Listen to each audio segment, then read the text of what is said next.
Estoy seguro de que la mayoría habéis escuchado muchas veces que universidades como Harvard, Yale, Cornell o el MIT son las mejores del mundo. Y si lo has escuchado es porque es cierto. Durante años han sido la punta de lanza de la investigación en Estados Unidos y también uno de los emblemas nacionales. Y digo que han sido porque ahora Trump se ha lanzado a degüello contra ellas. Las autoridades de Trump recortan miles de millones en fondos para Harvard después de que la universidad desobedeciera sus exigencias. Más de 50 universidades se enfrentan a investigaciones federales como parte de la campaña Anti-Day de Trump. Y vale, puede que alguno esté pensando, pero Alberto, son recortes. Trump prometió recortes y aquí están. ¿No es así? Pues no, porque el gobierno no ha dicho que quiera reducir el presupuesto para algunos de los proyectos de investigación más avanzados que existen en todo el mundo y que son parte del éxito de Estados Unidos. No, lo que ha dicho es que si estas entidades pasan por el aro, entonces recuperarán la financiación. Es decir, que lo que quiere la administración Trump es meter las manos para controlar unas universidades que hasta ahora han funcionado de forma totalmente independiente. Entre otras cosas porque la inmensa mayor parte de ellas no son universidades públicas, son entidades sin ánimo de lucro que funcionan de forma totalmente independiente de los políticos de turno. Y ahora eso es exactamente con lo que Trump quiere acabar, aunque para ello tenga que cortar la financiación de decenas y decenas, cientos de proyectos de investigación de alto nivel. Por supuesto, las universidades han comenzado a defenderse, empezando por Harvard, que ya ha denunciado al presidente ante los tribunales. La Universidad de Harvard demanda a Trump para impedir que recorte miles de millones en fondos para investigación. Luego lo veremos con más profundidad, pero lo cierto es que la ofensiva del presidente contra instituciones que se supone son más o menos independientes no se queda aquí. Y es que, amigos, este ataque contra las universidades está en cierta forma relacionado con otra ofensiva del 47º presidente cuyas consecuencias pueden llegar a ser incluso más graves que su caótica gestión económica. ¿Alguna idea de lo que estoy hablando? Pues me estoy refiriendo a esto. Trump, ya en rumbo de colisión con los tribunales, pisa el acelerador. Efectivamente, con el control total del poder ejecutivo y también en gran medida del legislativo, al menos por ahora, Trump se ha propuesto domar al único poder que parece dispuesto a frenar sus planes, el poder judicial. Y es que desde que asumió la presidencia a finales del mes de enero, jueces federales de todo el país no han hecho más que bloquear los decretos aprobados por Donald Trump prácticamente uno detrás de otro. Desde las deportaciones a las cárceles salvadoreñas hasta el fin de la nacionalidad por nacimiento, pasando por el desmantelamiento de algunos organismos federales. Gran parte de la agenda nacional del presidente está siendo frenada por los jueces federales, básicamente por considerar que el gobierno está excediendo la ley y sus competencias en muchos casos. Y la pregunta es, ¿cuál pensáis que ha sido la respuesta de Trump? Pues atacarlos. A ver, tampoco es una estrategia particularmente novedosa. Durante su primer mandato, los enfrentamientos contra los jueces que se atrevían a plantarle cara estuvieron a la orden del día. En 2017, por ejemplo, Trump acusó de poner en peligro la seguridad nacional al juez James Roberts, después de que este bloquease temporalmente el decreto que prohibía la entrada de personas de ciertos países musulmanes. Luego, en 2018, Trump también se enfrentó abiertamente a John Tigar, el juez del Tribunal de Apelaciones del Noveno Circuito del país, cuando este dictaminó que los inmigrantes podían solicitar asilo en el país independientemente del lugar por el que hubieran entrado.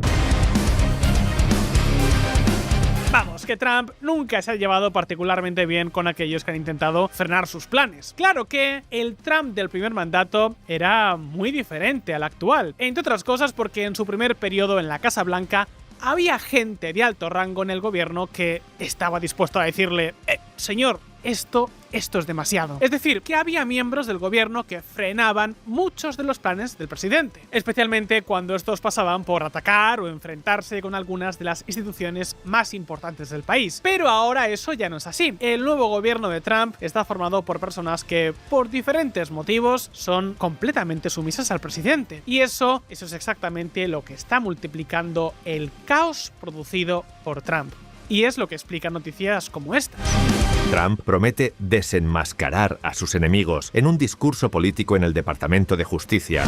¿Cómo el Departamento de Justicia se está rehaciendo a imagen y semejanza de Trump? Queridos amigos, amigas, Donald Trump tiene un objetivo: domar a las instituciones independientes, ya sean las universidades o la justicia. Ojo con todo lo que os vamos a contar a continuación, porque es clave para entender muchas de las cosas que están pasando. Pero antes de seguir, déjame decirte algo. El giro político de Trump no solo está teniendo consecuencias en Estados Unidos, sino también, lógicamente, en el resto del mundo. En Europa, sin ir más lejos, la guerra comercial puede castigar y mucho la economía. Alemania, por ejemplo, se enfrenta al que puede ser su tercer año consecutivo de recesión, y precisamente para intentar escapar de ello, el nuevo gobierno ha presentado un nuevo macroplan de 1 billón de euros. Os cuento todos los detalles en el último vídeo de Si lo hubiera sabido, el canal con el que Mutuactivos quiere contribuir a acercarnos a las principales tendencias de los mercados financieros. Os dejo el enlace abajo en la descripción y en un comentario fijado. Y ahora sí, vayámonos a Washington. Una justicia al servicio de Trump. Vale, normalmente todo esto de los ataques al Estado de Derecho pues parece algo propio de países en vías de desarrollo, ¿verdad? Pues lo cierto es que controversias hay en todas partes. Y la verdad es que en los últimos años hemos visto también cómo en Occidente muchos políticos han querido, en mayor o menor medida, meter la mano para conseguir un control más fuerte. La Comisión Europea incoa un procedimiento disciplinario contra Hungría por violación del Estado de Derecho. El Consejo de Europa avisa a España de que la reforma del Poder Judicial puede vulnerar sus normas anticorrupción. Donald Trump está sacando todas sus armas para intentar conseguir que la justicia no sea un impedimento para llevar a cabo sus planes. Ahora bien, ¿qué es exactamente lo que está haciendo? Pues veámoslo.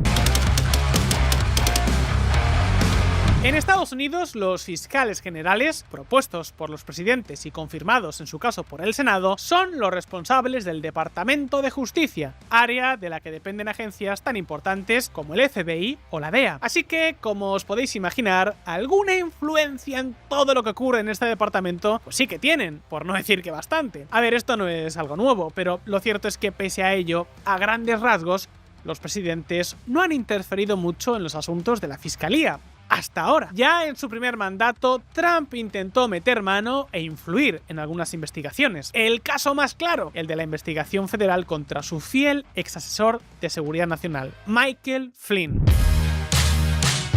A mediados de 2017, Trump destituyó al exdirector del FBI, James Comey, porque este se negó a cancelar la investigación que tenían abierta sobre Michael Flynn por sus vínculos con el Kremlin. Pese a ello, y pese a los deseos del presidente, la fiscalía, entonces todavía controlada por el republicano Jeff Sessions, continuó la investigación.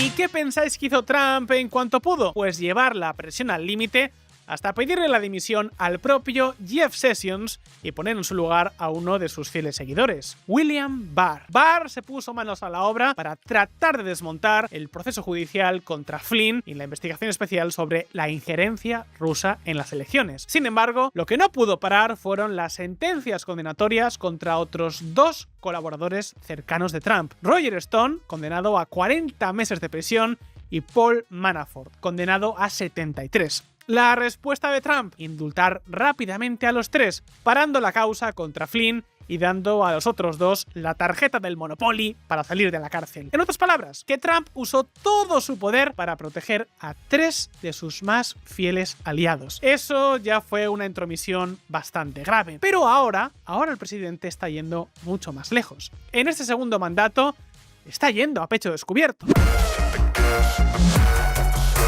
Precisamente por eso nombró a Pam Bondi como su fiscal general. Bondi no solo es una fiel seguidora del Make America Great Again, es que también fue una de las principales abogadas defensoras del presidente durante su primer juicio político en 2020. Por eso no es de extrañar que tan solo unos días después de llegar al despacho oval nos encontráramos con noticias como estas. El Departamento de Justicia abandona el proceso penal contra los coacusados de Trump en el caso de los archivos clasificados.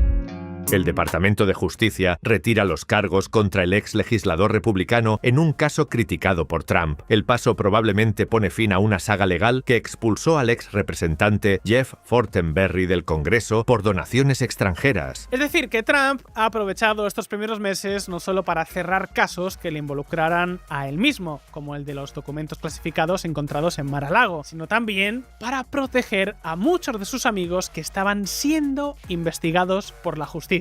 Claro, en cierto modo esto no es nada que no haya hecho antes. Sin embargo, ahí no termina todo. Lo que es más grave es que el presidente ha comenzado a usar el Departamento de Justicia para llevar a cabo sus propias estrategias políticas. Él lo está haciendo a un ritmo y con una profundidad que no tiene precedentes. Pero, ¿quieres un ejemplo claro? Pues ahí tenemos el caso de la investigación que el Departamento de Justicia estaba llevando a cabo por corrupción contra el alcalde demócrata de Nueva York, Eric Adams. El trumpismo forzó la retirada de la investigación contra este rival político y lo hizo pese a que eso supuso desatar un enorme escándalo porque, por supuesto, los fiscales federales no estaban de acuerdo. ¿La razón de este movimiento? Pues, como os podéis imaginar, no fue por altruismo, fue una cuestión estrictamente política. Y esto es solo un ejemplo. En las últimas semanas hemos visto cómo se han cerrado muchas investigaciones contra donantes de la campaña de Trump. ¿Coincidencia? Ni de broma. Ahora bien, puede que esto suene mal, pero ¿y si os dijera que esto está siendo algo así como la punta del iceberg? Atentos. No es ningún secreto. Se dice que Trump es un tipo bastante vengativo, que guarda especial rencor a todos aquellos que osan criticarle o enfrentarle. Durante su primera presidencia fue algo que ya demostró cuando mandó al Departamento de Justicia a investigar tanto a Hillary Clinton como a James Comey, al exsecretario de Estado John Kerry y al prominente abogado demócrata Greg Craig. Ninguno de los casos prosperó, lo que tampoco resultó nada extraño. El asesor de Trump, Don McGahn, ya le advirtió que no había base, pero aún así, Trump lo quiso intentar. ¿Qué más da que sean culpables o no? Un proceso judicial en Estados Unidos puede ser la ruina para alguien y, al final, la fiscalía va con un cheque en blanco. Pues bien, en estos primeros meses de su segunda presidencia, Trump lo ha dejado muy claro. Va a ir contra todos sus enemigos. Y esta vez lo va a hacer con la ayuda de importantes gerifaltes trumpistas, como la propia Pam Bondi, Todd Blanche o Emil Bobe, tres de los más altos cargos del Departamento de Justicia. Pero con todo, quizás su soldado más destacado en esta cruzada sea Ed Martin, el fiscal federal interino del Distrito de Columbia, un tipo que ya nos ha dejado noticias como esta. El fiscal de D.C. investiga a los demócratas Schumer y García por supuestas amenazas contra funcionarios públicos, entre ellos Elon Musk. Para que os hagáis una idea, Martin no solo está lanzando investigaciones con poquísimo fundamento contra voces críticas de Trump, sino que también ha sido el responsable de amedrentar a instituciones privadas tan importantes como la Universidad de Georgetown. La razón, supuestamente, los programas de diversidad de la universidad. Si no los eliminaban, entonces el gobierno se encargaría de que ningún estudiante de su facultad de Derecho pudiera trabajar en la fiscalía. Y aún más, fijaos. Consideran que la venganza de Trump contra los bufetes socava el sistema judicial. Efectivamente, desde su llegada a la Casa Blanca, Trump está arremetiendo duramente contra diferentes bufetes de abogados. ¿El motivo? Pues ya os lo he dicho, la venganza. Por ejemplo, el pasado 6 de marzo, Trump retiró las autorizaciones de seguridad de los abogados del bufete de Perkins Coie, el bufete que representó a Hillary Clinton en 2016 y que contrató a los investigadores que redactaron un informe vinculado a Trump con Moscú. Y no solo eso, también les prohibió a los abogados del bufete entrar en edificios federales y relacionarse con el gobierno, lo que por supuesto pone en jaque todo el sistema porque envía un mensaje. Si eres un bufete y te atreves a representar a alguien contra Trump, entonces voy a lanzar todo el poder del gobierno para destruirte. Eso no suena muy democrático, ¿no os parece? Pues amigos, el caso de Perkins Coie es tan solo una de las muchas ofensivas que este presidente ha puesto en marcha contra grandes bufetes como Covington & Burling, Wilmer Hale o Jenner & Block. A este último le están persiguiendo tan solo por haber admitido como socio a Andrew Weissmann, uno de los fiscales que investigó los vínculos de Trump con el Kremlin. Y claro, esto, como os digo, supone un gravísimo gravísimo problema. Pensadlo bien, si las firmas temen represalias por parte del Ejecutivo, ¿creéis que aceptarán a cualquier cliente que quiera enfrentarse a Donald Trump o al gobierno? El propósito innegable de los ataques de Trump contra los bufetes de abogados estadounidenses es destruir la independencia de la profesión jurídica en Estados Unidos y debilitar el Estado de Derecho. Pues sería mucho más difícil, entre otras cosas porque eso también ahuyentaría a muchos otros clientes que no querrían verse involucrados en una guerra con el gobierno solo por tener abogados a los que Trump tiene en la diana. Pero un momento, amigos, porque aún hay más.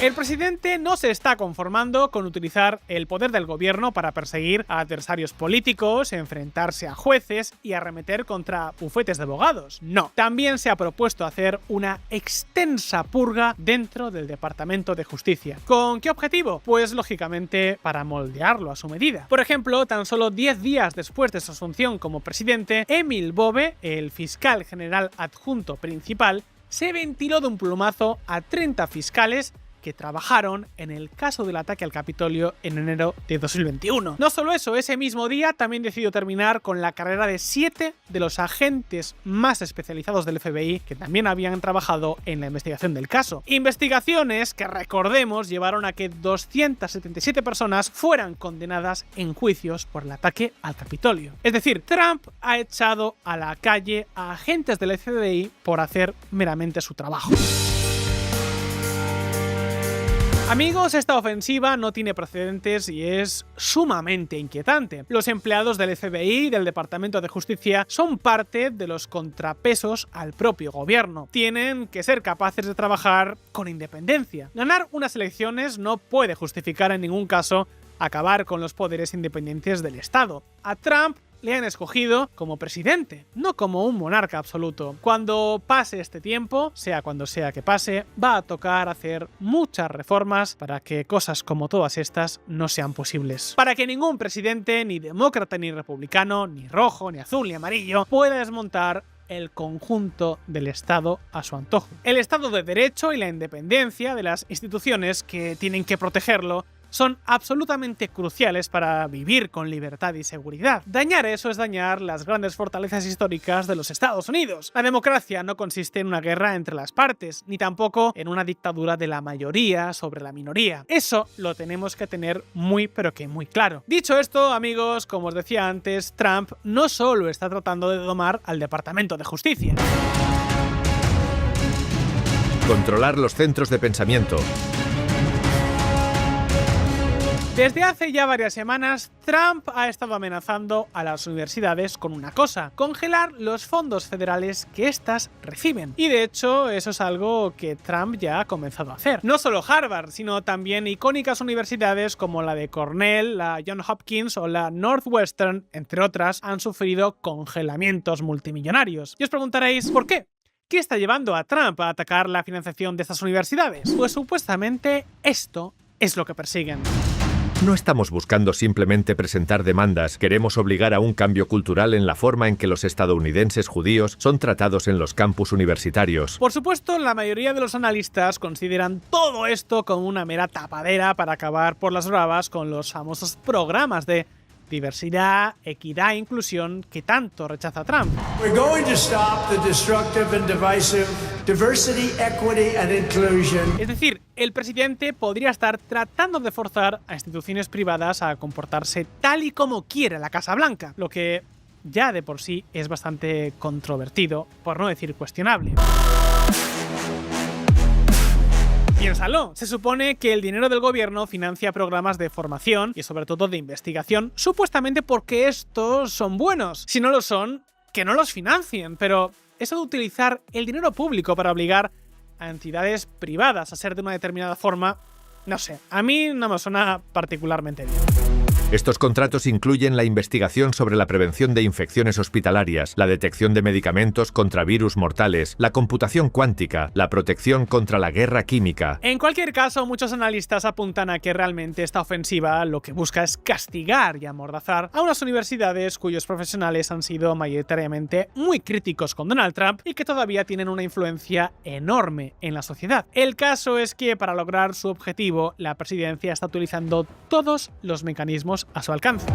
Trump amenaza la situación fiscal de Harvard e intensifica una campaña de presión multimillonaria. Y a ver, ¿tiene sentido perseguir y boicotear a las mejores universidades del mundo? ¿Va a contribuir esto a que Estados Unidos sea un país más rico y mejor? Pues la verdad, ¿qué queréis que os diga? No parece una hipótesis muy razonable, especialmente cuando tenemos en cuenta que estas universidades son completamente claves en la competición científica con China. Y es que, para que os hagáis una idea, China ya ha superado tanto a la Unión Europea como a Estados Unidos en cuanto a publicaciones científicas, especialmente en áreas como la ciencia de los materiales, la química y la agronomía. Y ahora, con el congelamiento de los fondos de Trump a estas universidades, es muy posible que esta brecha llegue a agrandarse aún más. Eso es un error, un grave error. Pero amigos, en el trumpismo hay poco debate y desde luego nadie en la administración parece estar esta vez dispuesto a ser claro con Trump. Nadie se atreve a decirle al rey que está desnudo. Lo acabamos de ver, sin ir más lejos, con lo que ha pasado con los dichosos aranceles, especialmente contra China. Hacer las cosas como se han hecho ha sido un desastre, con volantazos constantes, con la sensación de que han jugado muy por encima de sus posibilidades, teniendo que claudicar ante la negativa de Pekín de arrodillarse ante el emperador Trump. En fin, todo esto que os hemos contado son cosas que ya están ocurriendo y que la verdad, pues, nos parecen inquietantes aquí en VisualPolitik. Pero amigos, llegamos hasta aquí. Ahora el turno, como siempre, es para ti. Del 1 al 10, ¿cómo valoras los primeros 100 días de la nueva administración Trump? Déjanos tus impresiones abajo en los comentarios. Y si este vídeo os ha resultado interesante, no olvides darle al botón de like y suscribirte a VisualPolitik si es que aún no lo has hecho. Un abrazo y hasta pronto.